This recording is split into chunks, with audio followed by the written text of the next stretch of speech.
السلام علیکم ورحمۃ اللہ وبرکاتہ نحمدہ ونصلی علی رسولہ الکریم اما بعد۔ امید کرتے ہیں آپ تمام سسٹرز خیر عافیت سے ہوں گی اور ایمان کی بہترین حالت میں ہوں گی۔ اللہ رب العزت سے دعا ہے آپ کی طرف ہر بڑھنے والا شہر خیر میں بدل دے، آمین۔ پیاری سسٹرز، ہم لوگ سورۃ الاعراف آیت مارکہ 206 تک ٹرانسلیشن اور 202 تک تفسیر کر چکے تھے۔ آج سورۃ الانفال کا آغاز کریں گے، اس میں ایک آیت مبارکہ کی ٹرانسلیشن کریں گے اور تفسیر کا لیسن آیت مبارکہ 203 سے سٹارٹ کریں گے۔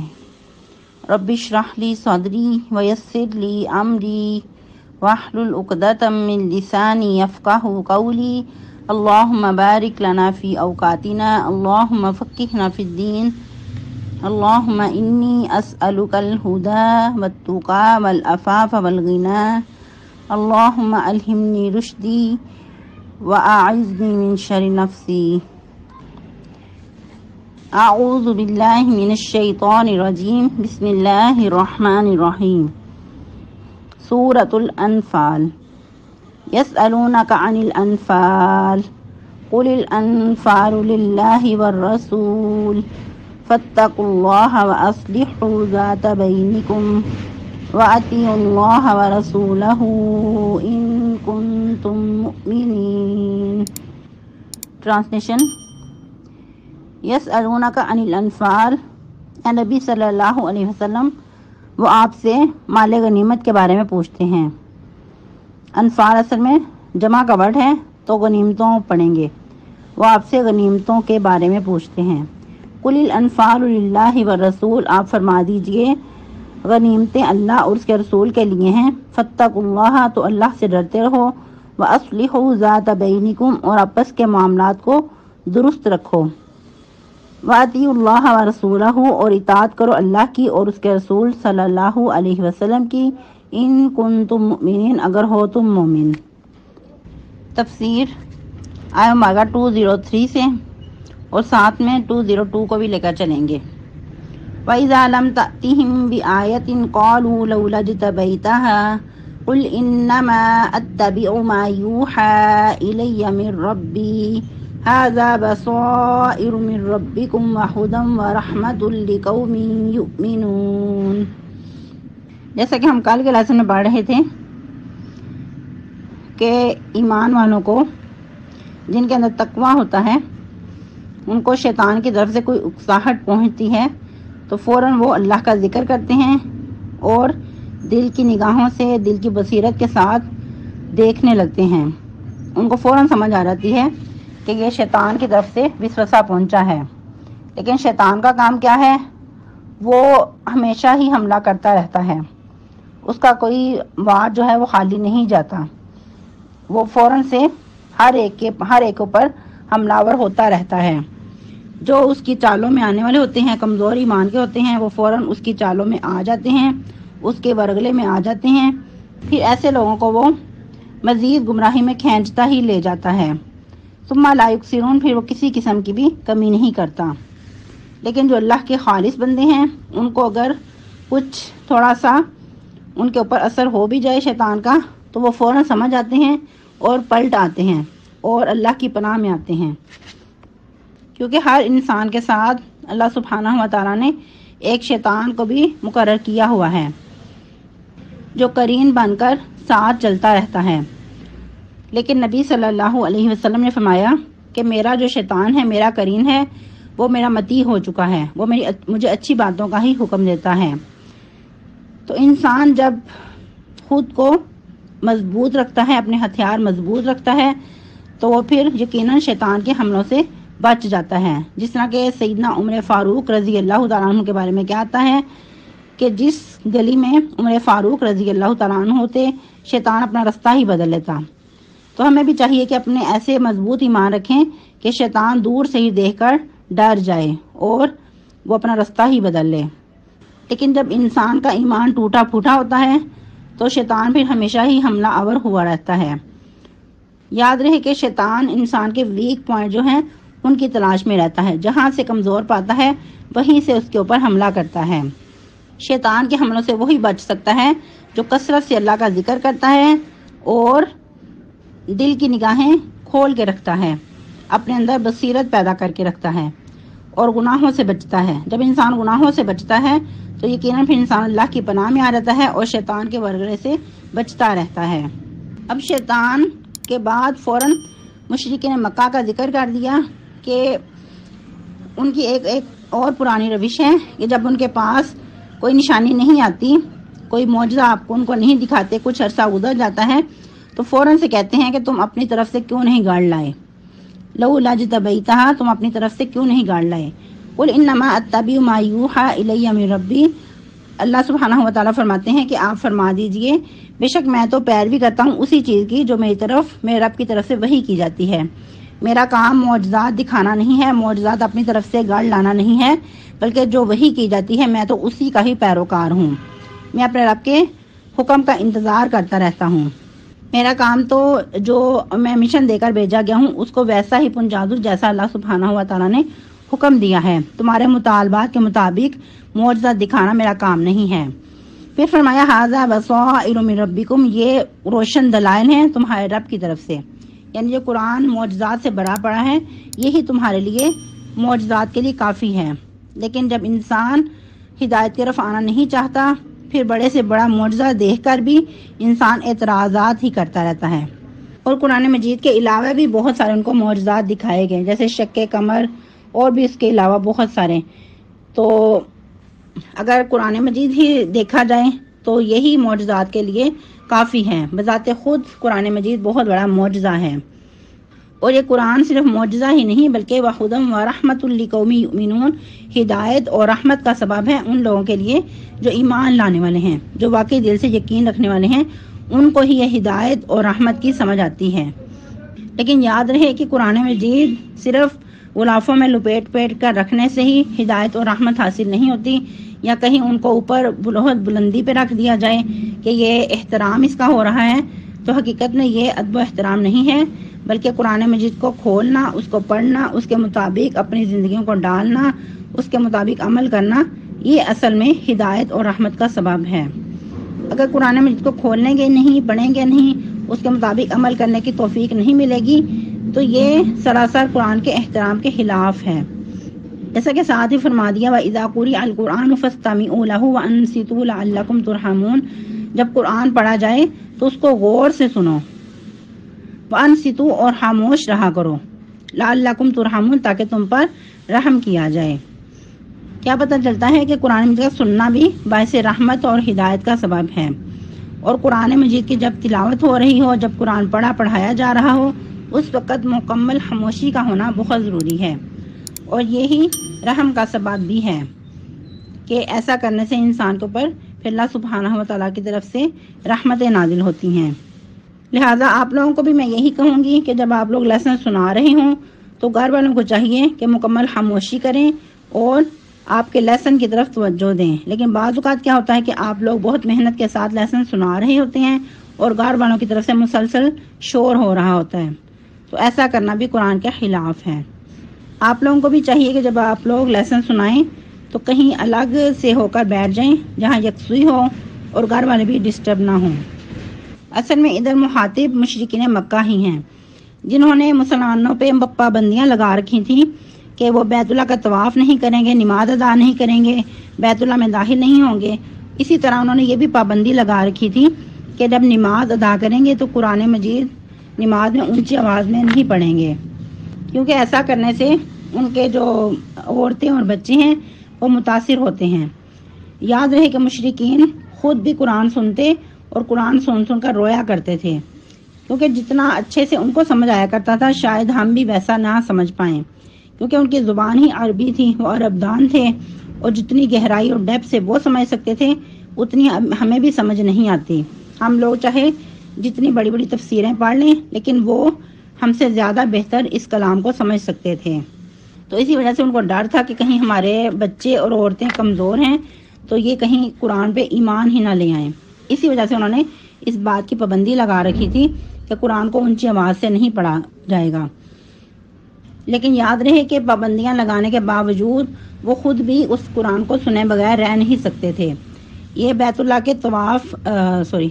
کے غلاف میں چھپ چھپ کر قرآن سنا کرتے تھے۔ بعض اوقات ایک دوسرے سے چھپ کر قرآن سننے آتے اور ایک دوسرے سے بعض اوقات ٹاکرا بھی ہو جاتا، اور پھر دل ہی دل میں شرمندہ ہوتے کہ ہم نے تو ایک دوسرے کے ساتھ سمجھوتا کیا تھا کہ ہم قرآن نہیں سنیں گے یا اپنے گھر والوں کو نہیں سننے دیں گے، تو اب اپنے ہی ہاتھوں ہم کمزور ہو کر قرآن سننے یہاں پہنچ چکے ہیں اور ہماری چوری پکڑی گئی ہے۔ تو یاد رہے کہ یہ قرآن کی خاصیت ہے، قرآن کی یہ معجزہ ہے کہ ہر ایک کو اپنی طرف یہ کھینچتا ہے۔ لیکن افسوس کے ساتھ کہ آج مسلمانوں کے پاس ٹائم ہی نہیں قرآن کے لیے، نہ انہوں نے اس کی شیرینی کو سمجھا، نہ اس کی مٹھاس کو حاصل کیا، بس اس کو کچھ وظیفوں کے لیے ہی رکھ لیا کہ اس وقت یہ پڑھ لیا جائے، اس وقت یہ سورت پڑھ لی جائے، اس وقت یہ والی آیت پڑھ لی جائے، بس اتنا ہی کافی ہے۔ حالانکہ قرآن مجید کو شروع سے لے کر فاتحہ سے لے کر ناس تک کمپلیٹ کرنا چاہیے، چاہے روزانہ کا 1 پارہ پڑھیں، 2 پارے پڑھیں، جتنے بھی حسب توفیق اس کو مسلسل پڑھتے رہنا چاہیے۔ لیکن آج کیا ہے کہ روزانہ فجر کے بعد سورہ یاسین پڑھ لو، مغرب کے بعد سورہ واقعہ پڑھ لو، بس یہ 2-3 صورتیں مخصوص کر لی گئی ہیں، حالانکہ یہ مسنون عمل نہیں ہے۔ ویسے آپ پڑھیں، اچھی بات ہے، لیکن صرف ان چند صورتوں کو مخصوص کر لینا، باقی سارا قرآن اگنور ہو جانا، تو یہ پھر قرآن کے احترام کے خلاف ہوگا۔ اور پھر قرآن کو پڑھنے کے علاوہ سننا بھی چاہیے، جس طرح کہ نبی صلی اللہ علیہ وسلم بعض اوقات صحابہ کرام سے کہا کرتے کہ تم یہ فلاں جگہ سے مجھے قرآن پڑھ کے سناؤ، فلاں مقام سے مجھے قرآن پڑھ کے سناؤ، اور صحابہ کرام رضی اللہ تعالیٰ عنہ حیران ہوا کرتے کہ آپ پہ تو قرآن نازل ہوا ہے تو ہم آپ کو پڑھ کر سنائیں۔ تو یہ ایک قرآن کی خاصیت ہے کہ قرآن کو سننا بھی اچھا لگتا ہے، اور بعض اوقات سن کر انسان زیادہ اچھے سے سیکھ سکتا ہے۔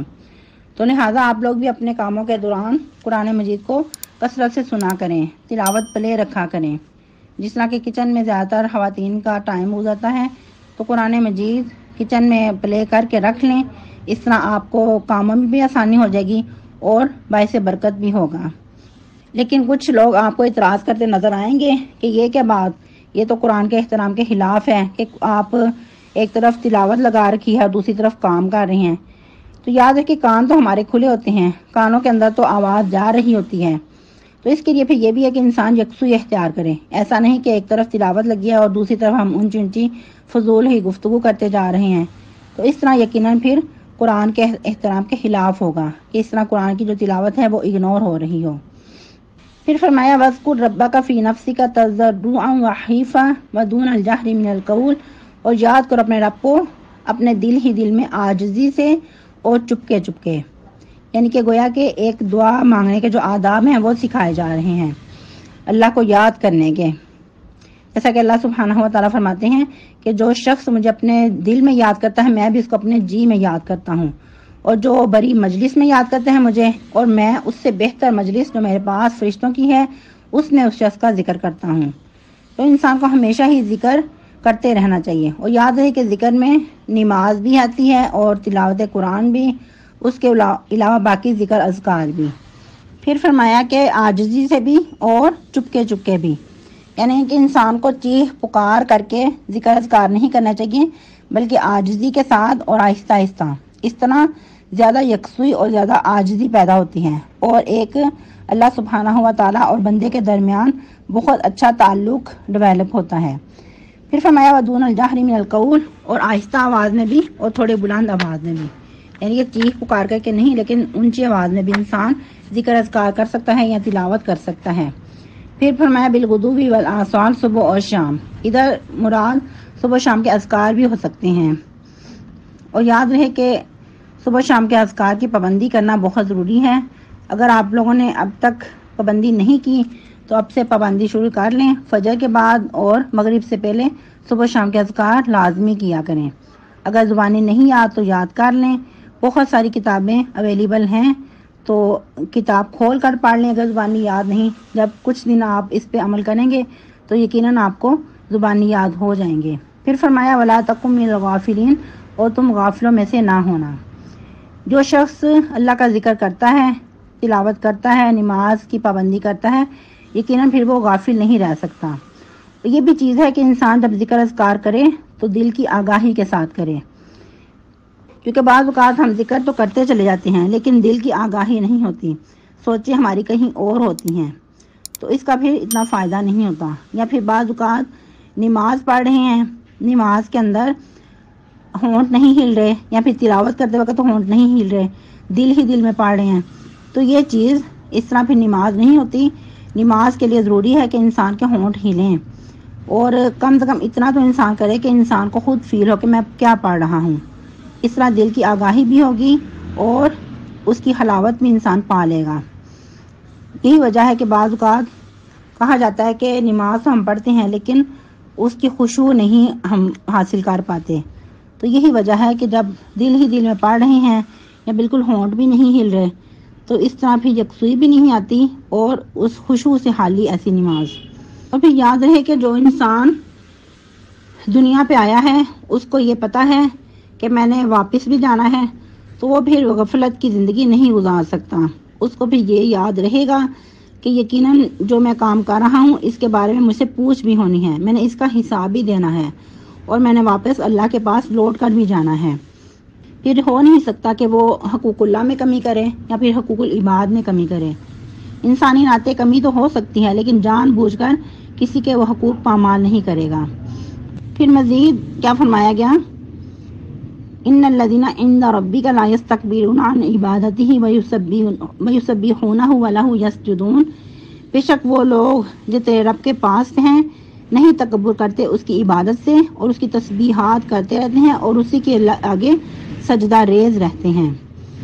یاد رہے کہ یہ کس کے بارے میں بات ہو رہی ہے؟ فرشتوں کے بارے میں، کہ جو فرشتے ہمیشہ ہی اللہ کی تسبیحات کرتے رہتے ہیں، اللہ کے آگے جھکے رہتے ہیں، اللہ کے حکم کے انتظار میں رہتے ہیں، اور جب اللہ کی طرف سے کوئی آرڈر آتا ہے تو اس طرح ان کے پر پھڑ پھڑاتے ہیں جس طرح کسی چیز پہ لوہے کی زنجیر مار دی جائے، اس طرح آواز پیدا ہوتی ہے۔ پھر جب کچھ یہ کیفیت ختم ہوتی ہے تو فوراً سے سیدھے ہو کر کیا فرماتے ہیں؟ سبحانک ما عبدناک حق عبادتک، کہ اے اللہ تیری ذات پاک ہے، جس طرح ہمیں عبادت کرنے کا حق تھا ویسے ہم کر نہیں پائے۔ اللہ اکبر کبیرہ۔ وہ فرشتے کے جو ہمیشہ اللہ کی عبادت میں لگے رہتے ہیں، نہ کھاتے ہیں نہ پیتے ہیں نہ تھکتے ہیں نہ تھمتے ہیں، تو ان کے یہ الفاظ ہیں۔ تو ہم انسان جو کہ غفلت کی زندگی گزار رہے ہیں، تو ہمیں کتنا ضروری ہے کہ ہم اپنا جائزہ لیں اور اللہ کی طرف رجوع کریں۔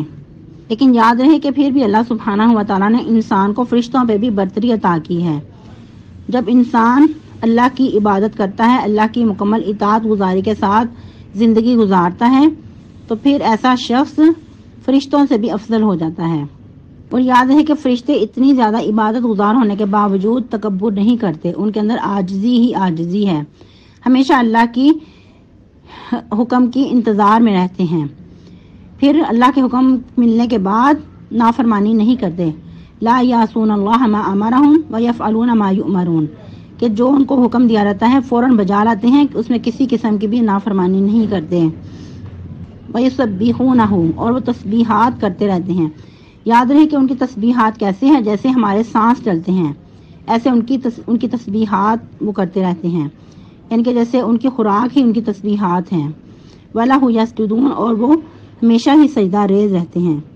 جس طرح کیا فرمایا ایک حدیث کے مطابق کہ آسمان چڑچڑا رہا ہے، اور اس کو لائق بھی ہے کہ وہ چڑچڑائے، کیونکہ 4 فنگر کے برابر بھی جگہ خالی نہیں کہ جہاں فرشتے سجدہ ریز نہ ہوں۔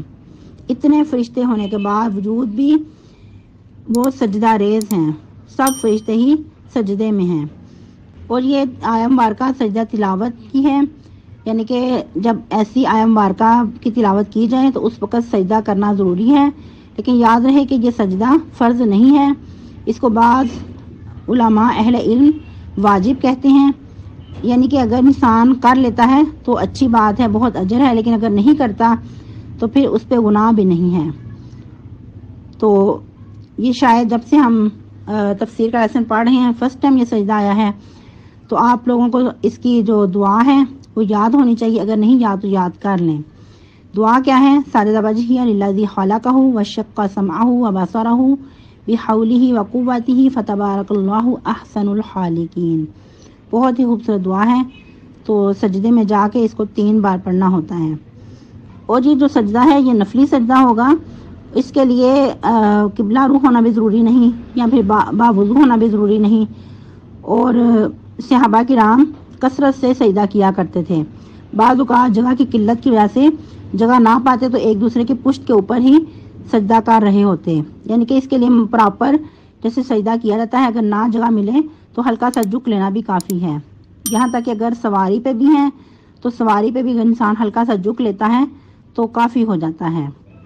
اور یاد رہے کہ یہ سجدہ اگرچہ فرض نہیں لیکن اس کی بہت زیادہ اہمیت ہے، جس طرح کہ ایک حدیث کے مطابق سیدنا ابو ہریرہ رضی اللہ تعالیٰ عنہ فرماتے ہیں کہ نبی صلی اللہ علیہ وسلم نے فرمایا، جب ابن آدم سجدہ کی تلاوت کرتا ہے اور سجدہ کرتا ہے تو شیطان روتا ہوا وہاں سے چلا جاتا ہے اور کہتا ہے کہ ہائے میری بربادی، ابن آدم کو سجدے کا حکم ملا، اس نے سجدہ کیا، اس کے لیے جنت ہے، اور مجھے بھی سجدے کا حکم ملا، میں نے انکار کیا تو میرے لیے دوزخ ہے۔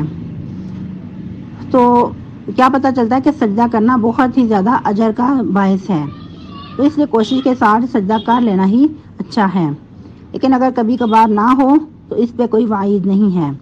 جیسا کہ نبی صلی اللہ علیہ وسلم سے بھی ملتا ہے کہ ایک بار آپ صلی اللہ علیہ وسلم نے سجدہ تلاوت یعنی کہ آیہ مبارکہ کی تلاوت کی لیکن سجدہ نہیں کیا۔ اور اسی طرح سیدنا عمر فاروق کا بھی عمل ملتا ہے کہ ایک بار انہوں نے وہی آیہ مبارکہ تلاوت کی تو سجدہ کیا، اور پھر اس کے بعد ایک بار موقع ملا تو اس پہ سجدہ تلاوت کی لیکن سجدہ نہیں کیا۔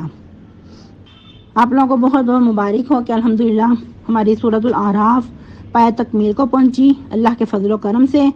الحمدللہ یہ سفر ہمارا طے ہوا، اللہ سبحانہ و تعالیٰ اس پہ مکمل اجر عطا کرے اپنے فضل و کرم سے بڑھا چڑھا کر، اور جس میں کمی ہوئی اللہ سبحانہ و تعالیٰ اپنی رحمت سے معاف کر دے، آمین۔ کل فرائیڈے ہے، فرائیڈے کی آپ کو چھٹی ہوگی، تو آپ لوگوں نے اچھے سے لیسن یاد کرنا ہے، سنانا ہے اور چھٹی نہیں کرنی، چھٹی کو اپنی زندگی سے ختم ہی کر دیں۔ سبحانک اللہم ربنا و بحمدک نشہد ان لا الہ الا انت نستغفرک و نتوب الیک۔ اور اس کے علاوہ جو سجدہ تلاوت کی دعا ہے وہ آپ لوگوں نے لیسن کے ساتھ لازمی سنانی ہے۔ اللہ سبحانہ و تعالی ہم سب کا حامی و ناصر ہو۔ السلام علیکم ورحمۃ اللہ وبرکاتہ، وصلی اللہ علی النبی۔